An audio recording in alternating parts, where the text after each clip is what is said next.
We're going to let the context build up because we're going to give ChatGPT feedback to say, yeah, that was great or that wasn't so great. Can you adjust this? And then it should use that context in future answers, right?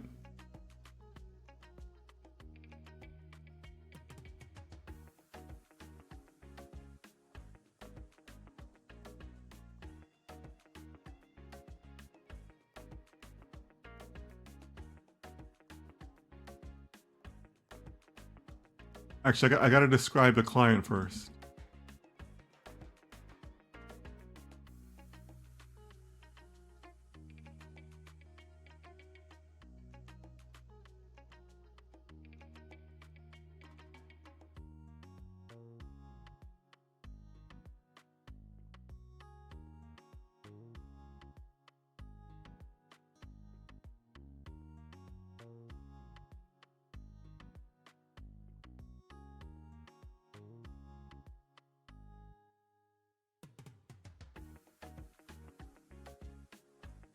And we'll say that it's a 6-month contract.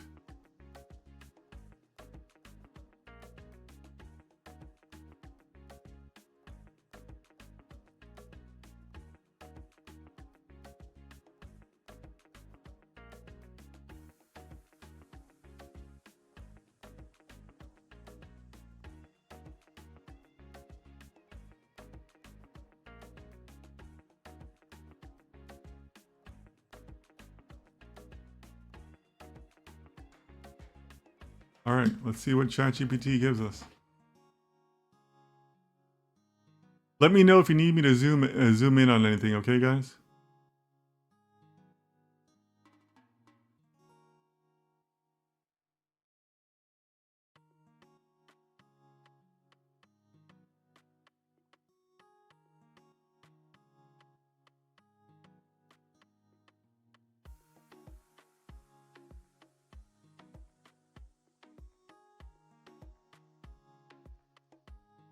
All right, it's given us quite a bit here. It didn't honor that we were just looking for the project description. I do like the project description it gave us though.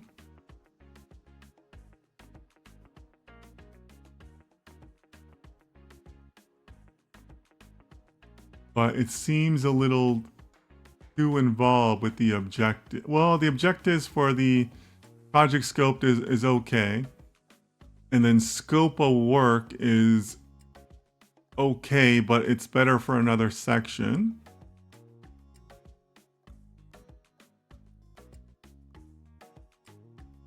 It has a methodology section.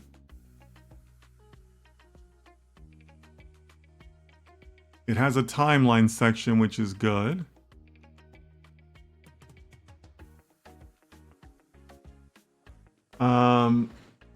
So to me, there's elements from here that we can use for other sections, I mean, but probably a little bit too involved for the introduction alone. So let's go ahead and use this.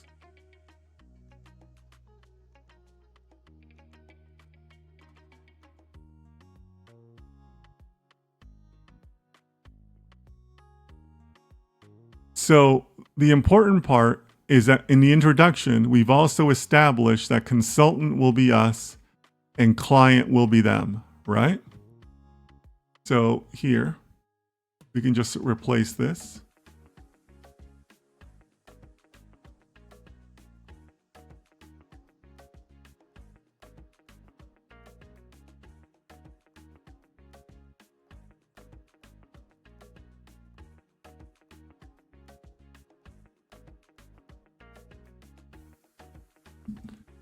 If anybody has feedback or things that they catch that need to be adjusted, please let me know. But to me, this seems like a reasonable project description to use for now. What do you guys think?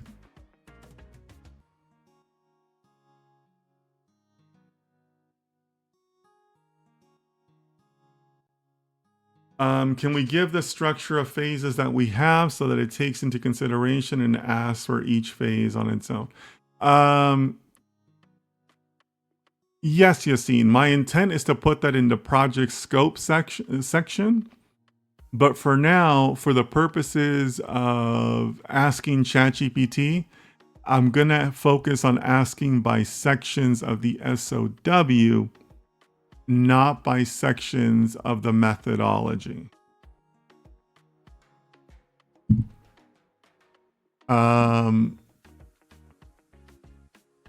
Yeah, I think that makes sense. And then also, remember, it's a mistake to accept any Gen AI answers wholesale, right? We're always going to make adjustments. And I already saw the places where we can make those changes. So I think we'll be okay. I meant give it the sections of the SOW. Oh, okay.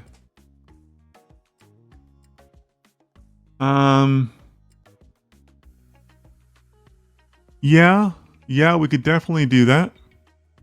You know what, Yassine? I think you might be right on that.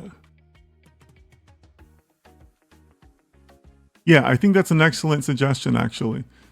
Okay.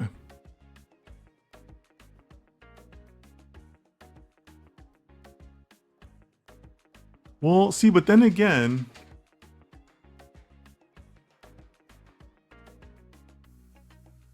but here's the challenge though. In this project description, it gave us other things.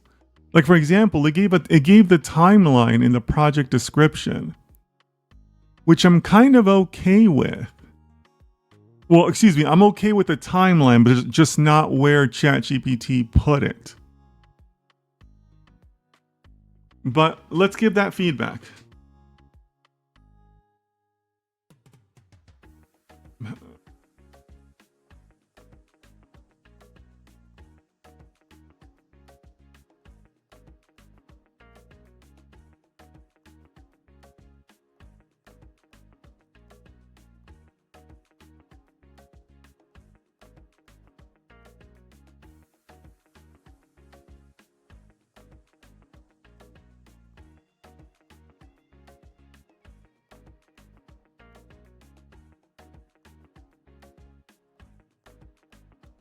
Or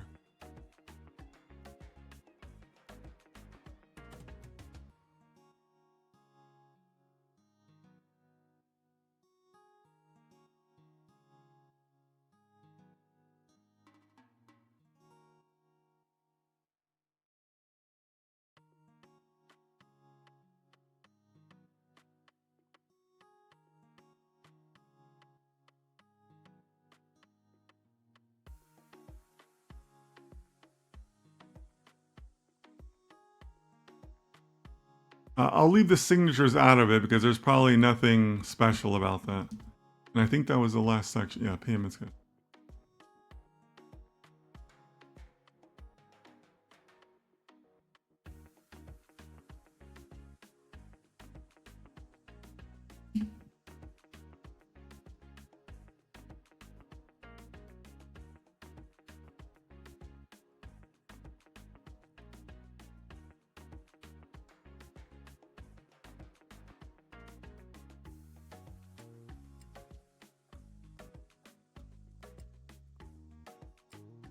Okay.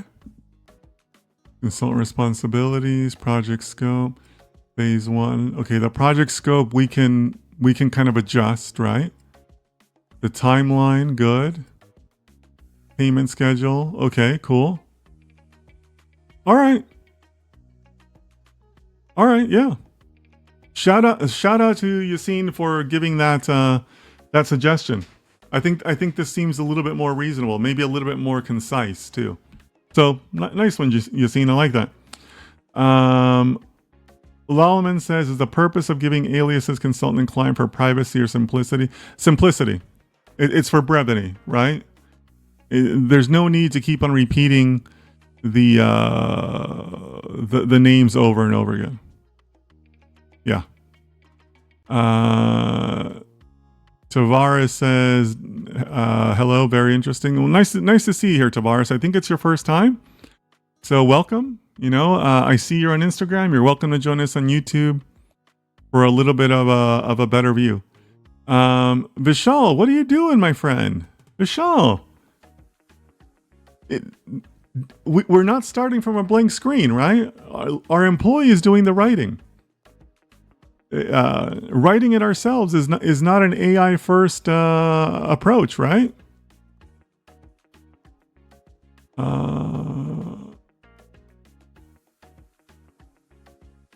Okay, so I think we can keep the project description that we had initially, right? Because I think this is still a very reasonable project description. So now let's look at what he gave us for client responsibilities.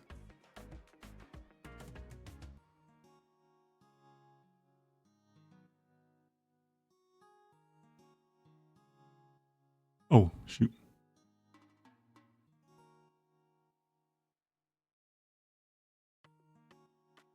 I think.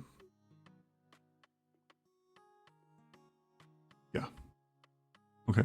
All right. So a couple of things I want to point out here. One, notice the bulleted structure. That's very, very common in statements of work.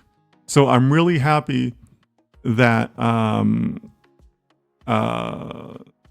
ChatGPT is giving us that, right? You should try to have bullets so you can easily refer to the things that you need in the statement of work. Because again, remember, you're never just going to hand this over and then they sign off on it and everybody's happy. You're going to go back and forth. So it's really helpful to be able to say, hey, I have a question in the client responsibilities, bullet 2, what is it? Very, very helpful to do that. Okay. So what I want to do is I want to fill out all of these items and then I'm going to come back and tell you guys what my eye sees. Okay. But for now, let's just go ahead and take what ChatGPT is giving us wholesale, because I think that this is fairly, fairly reasonable from what I see so far.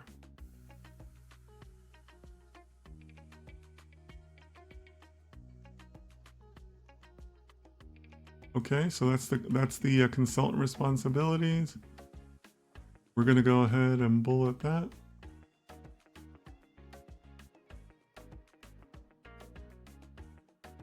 The project scope.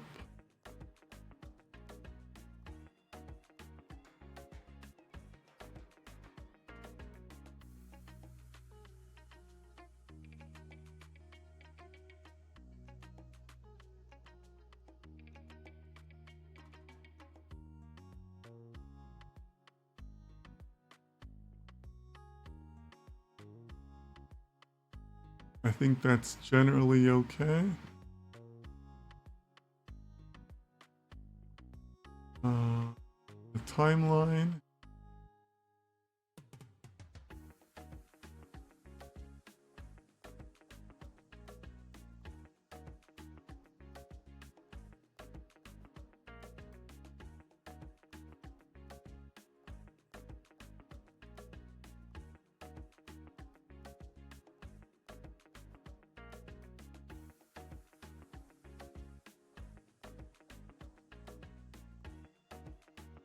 The payment schedule seems like a reasonable way to do it.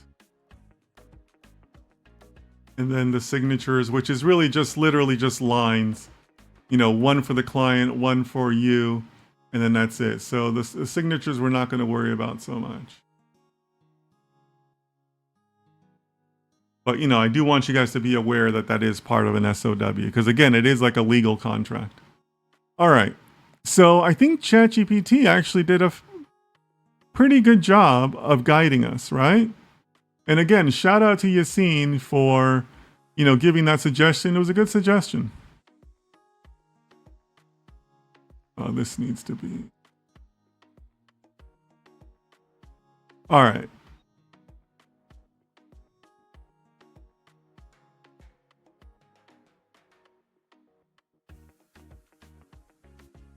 Vishal says bulleted structure makes it easy for reference. Yeah, that's kind of the point.